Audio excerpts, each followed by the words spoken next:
अमेरिकी राष्ट्रपति Donald Trump और व्यापारी एलन मस्क के बीच पिछले दिनों जो कुछ हुआ वो दुनिया ने देखा, किस तरीके से तकरार हुई। लेकिन अचानक एलन मस्क फिर से ट्विटर पर आते हैं और बोलते हैं कि मुझे रिग्रेट है, जिस तरीके से मैंने कहा वो कुछ ज्यादा हो गया, ज्यादा दूर तक गया। इसके जवाब में डोनाल्ड ट्रंप भी आते हैं और वो भी कहते हैं कि जिस तरीके से मस्क मेरे साथ चुनाव प्रचार में रहे, उसके बाद उनकी प्रॉपर्टी में लगभग 25% का नुकसान हुआ है। तो अचानक ऐसा क्या हुआ कि जो मतलब अभी 2 दिन पहले तक जानी दुश्मन थे, आज वो एक बार फिर से मित्र होने की दिशा में काम कर रहे हैं। इसी विषय पर चर्चा करेंगे। चर्चा मेरे साथ मौजूद है निपुण आलम बयान जी। सर बहुत बहुत स्वागत आपका। सर देखिए, 2 चीजें हैं। पहले जिनपिंग और ट्रंप की बात होती है, जो ट्रेड डील है, 60 देश जो लाइन में लगे हुए हैं सब पीछे रहते हैं। लेकिन चाइना के साथ जैसे ही रेयर मिनरल्स वाली जो डील है वो फाइनल होती है, वैसे ही मस्क का ट्वीट आ जाता है। मतलब कहानी क्या है?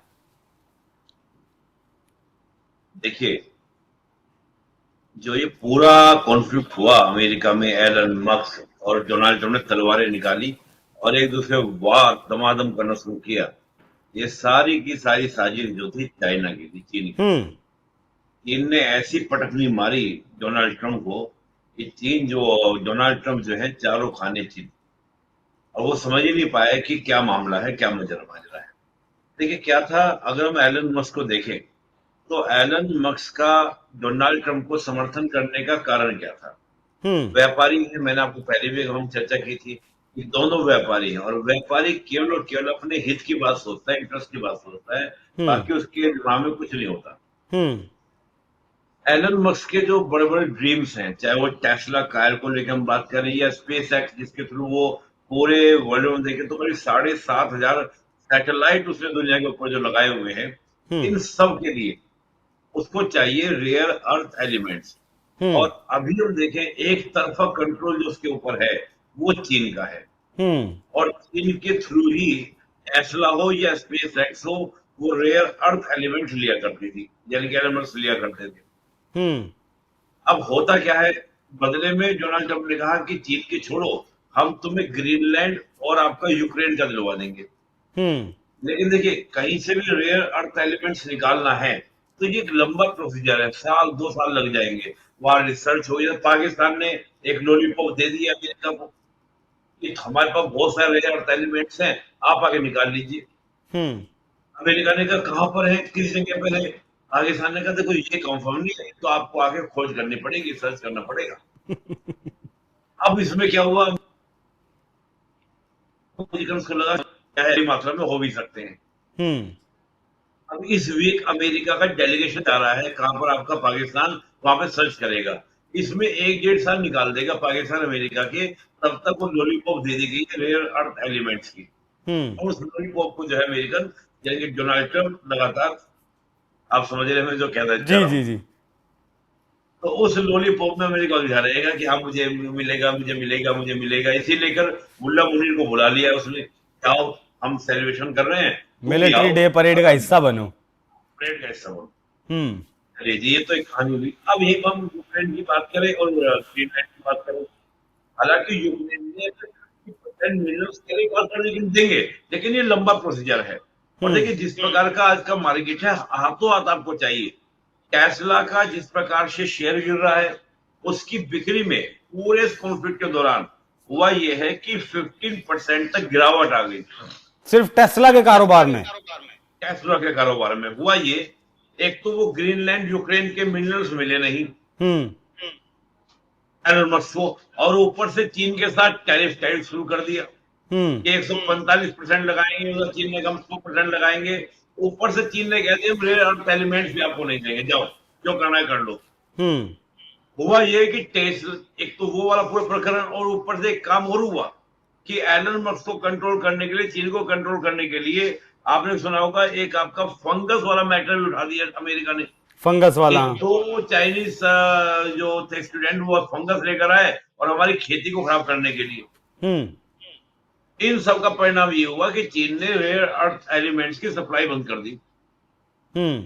और जो चाइना की कंपनी है BYD, जो आपका इलेक्ट्रॉनिक जो कारें बनाती है, उसमें लगातार आपकी क्या हुई, बिक्री बढ़नी शुरू हो गई। हुआ ये कि फोक्सवैगन एक कंपनी है जो बनाया करती थी, उसको भी पछाड़ दिया है BYD ने। अप्रोक्सीमेटली दुगना व्यापार BYD करना शुरू कर दिया। टेस्ला को भी पछाड़ दिया। टेस्ला के कारों में 15% तक आपकी क्या आई है, कमी आई है। अब ऐसे में एलन मस्क चढ़ पड़ा है कि यार ये क्या हो गया, हमारे शेयर भी गिर रहे हैं, हमारे को गिरावट भी आ रही है, BYD कंट्रोल करती जा रही है पूरी मार्केट को। और चाइना जो है, देखिए भारत अभी इलेक्ट्रॉनिक व्हीकल का बहुत बड़ा मार्केट नहीं बना है। अभी जो सेकंड वहां पर इलेक्ट्रॉनिक व्हीकल की पूर्ति करता टेस्ला करता था, और उसमें आपने गिरावट करनी शुरू कर दी। BYD मार्केट को पूरे कैप्चर करती जा रही है। तो एलन मस्क ने कहा यार क्या तुम कर रहे हो, टैरिफ हटाओ, ये जो तुम बिग बिल ब्यूटीफुल बिल लाई उसको हटाओ। लेकिन डोनाल्ड ट्रम्प हटाने को तैयार नहीं हुए। सर इसका जितना मुझे याद है, इसके लिए एक प्राइवेट मीटिंग भी मस्क ने ट्रंप के साथ की थी कि भैया चाइना के ऊपर इतना जो है तिरछी निगाह मत रखो, तिरछी निगाह मत रखो। इसके अलावा अप्रैल में बहुत सारी बातें सामने आई थी, लेकिन बाद में आपका क्या हुआ, ये लगा दिया गया। उन्होंने डोनाल्ड ट्रंप ने कोशिश की थी कि हम चीन को और एलन मस्क को कंट्रोल कर लेंगे, नियंत्रण कर लेंगे और अपने हितों को साध लेंगे, लेकिन हुआ इसका उल्टा। एलन मस्क भी क्या करते रहे, डोनाल्ड ट्रंप के साथ गेम करते रहे, ट्वीट करें फिर हटा लें। देखो मेरे पास बहुत कुछ है, ये डाला मैंने, अब फिर हटा लिया। डोनाल्ड ट्रंप को लगा कि भाई अगर ये बातें उड़ गई। और दूसरा देखिए, आज सोशल मीडिया का जमाना है, और सोशल मीडिया का जो कमांड है वो किसके पास में है, एलन मस्क के पास में है। तो डोनाल्ड ट्रंप को लगा कि ऐसा ना हो, किरकिरी ना हो जाए। और जिस प्रकार के अभी एक माहौल बना हुआ है अमेरिका में, कैलिफोर्निया 20 स्टेट ने डोनाल्ड ट्रंप के अगेंस्ट मोर्चा खोला हुआ है। और जिस प्रकार के ना अमेरिका इन अंडर अटैक, तो ऐसे में लगा डोनाल्ड ट्रंप को भैया समझौता कर लेना ठीक है, हाल तो बढ़ाना जरूरी नहीं है। एलन मस्क का भी सुर बदला, जैसे ये डील हुई एलन मस्क का सुर बदला। अब डोनाल्ड ट्रंप क्या कहते हैं कि यूएसए को 55% का टैरिफ का फायदा होगा और चीन को 10% का फायदा होगा। हमें मिलेगा क्या, चीन से रेयर अर्थ एलिमेंट्स मिलेंगे, और साथ में हम चीन के स्टूडेंट्स को पढ़ने की अपने यहाँ पर इजाजत देंगे। सर मेरे दो सवाल यहां बीच में, क्या सिर्फ मस्क को मनाने के लिए ये जल्दबाजी में डील की गई? नहीं, मुझे ऐसे देखिए 2-3 चीजें, देखिए प्लेयर होते हैं इंटरनेशनल रिलेशंस में, प्लेयर होते हैं। अमेरिका अपनी चाल खेल रहा था, चीन अपनी चाल खेल रहा था, एलन मस्क अपनी चाल खेल रहा था। और जब दिखता है कि अब सारी पार्टियों को नुकसान हो सकता है, पॉसिबिलिटीज है, तो ये डील पे आ जाते हैं कि चलो होगी लड़ाई, अब बात कर लेते हैं, समझौता कर लेते हैं।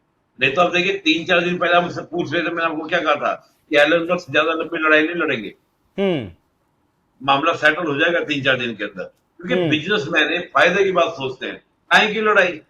कोई एलन मस्क की ये थोड़ी हुआ कि एलन मस्क की, जहां हम लोग देसी भाषा में बोलते हैं, भैंस थोड़ी ना खोल लिया डोनाल्ड ट्रंप ने। सिंपल सी बात है, कोई पर्सनल नुकसान थोड़ी ना पहुंचाया है कि भाई कोई पर्सनल मैटर है, पर्सनल लड़ाई है, इंटरेस्ट की लड़ाई है, बेनिफिट की लड़ाई है।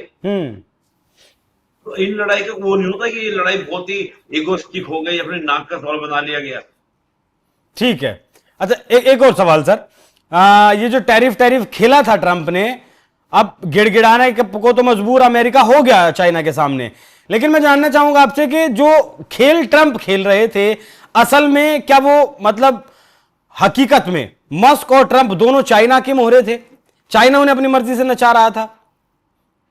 नहीं, सत्य तो यही है, मुझे तो ये लग रहा है कि चाइना ही गेम करा रहा था पूरा।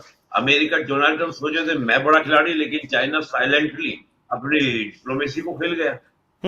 और देखिए, आपके पास अगर कोई चीज है और उसको पता है कि मेरी इस चीज के सबको दुनिया को रिक्वायर है, तो जब चाहे सप्लाई, यही तो कहा जाता है कि चीन का सप्लाई चेन पर कंट्रोल करना ही चीन की सबसे बड़ी उपलब्धि है। और चीन ने वो दिखा दिया, वो करके दिखाया चीन ने। जी ठीक है, बहुत धन्यवाद सर। तो जो ये लड़ाई थी, सारी लड़ाई व्यापार की थी, सारी लड़ाई पैसे की थी। ट्रंप भले ही सोच रहे थे कि वो दुनिया को अपने इशारे पर नचा रहे थे, चीन को जिस तरीके से चाहेंगे उस तरीके से नचा लेंगे, लेकिन जिस तरीके से चीन ने अपने आप को एक प्रोडक्शन यूनिट के तौर पर दुनिया में स्थापित किया है, जिस तरीके से सप्लाई चेन दुनिया में चाइना चलाता है, उसके बाद अब जो ये घटनाक्रम हुआ, चाइना, अमेरिका और ट्रंप का ये जो घटनाक्रम हुआ उसे साफ नजर आता है कि भले ही ट्रंप सोच रहे थे कि वो दुनिया को चला रहे हैं, लेकिन हकीकत में चाइना के मोहरे बनकर ये दोनों लोग खेल रहे थे। बाकी फिलहाल मस्क ने अपने ट्वीट डिलीट कर दिए हैं। जो ट्वीट उन्होंने किए थे ट्रंप के खिलाफ, लगभग माफी भी मांग ली है। दोनों के बीच फिलहाल सुलह हो गई। ये देखना दिलचस्प होगा कि पहले जैसी दोस्ती रहती है या नहीं। बाकी आप लोग इस विषय पर क्या सोचते हैं, कमेंट कर जरूर बताइएगा। नमस्कार।